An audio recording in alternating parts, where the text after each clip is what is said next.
বর্তমান সময়ে ছোট পর্দার অন্যতম জনপ্রিয় অভিনেত্রী মেহজাবিন চৌধুরী। ক্যারিয়ারে দর্শকদের অসংখ্য হিট নাটক উপহার দিয়েছেন। শুধু তাই নয়, ওয়েব ফিল্মেও নিজের অভিনয়গুণে কেড়েছেন দর্শকদের নজর। গতকাল শুক্রবার ১৯ এপ্রিল ছিল এই অভিনেত্রীর জন্মদিন। জন্মদিনে ঢাকার একটি পাঁচতারা হোটেলে জমকালো এক আয়োজনের মধ্য দিয়ে সিনেমার ঘোষণা দিলেন মেহজাবিন। প্রথমবারের মতো প্রেক্ষাগৃহে মুক্তি পেতে যাচ্ছে তার সিনেমা। মেহজাবিন চৌধুরীর জন্য এ যেন স্বপ্নের দিনের মতো। সেই সঙ্গে তার দর্শকের জন্য বড় সংবাদ। শঙ্খ দাশগুপ্তের পরিচালনায় এবার বড় পর্দায় প্রিয় মালতী হয়ে হাজির হবেন মেহজাবিন চৌধুরী।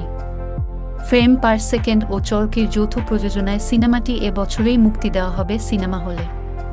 নিজের প্রথম সিনেমা নিয়ে গণমাধ্যমকে মেহজাবিন চৌধুরী বলেন, জন্মদিনে সিনেমার ঘোষণা বিষয়টা আমার জন্য খুব স্পেশাল।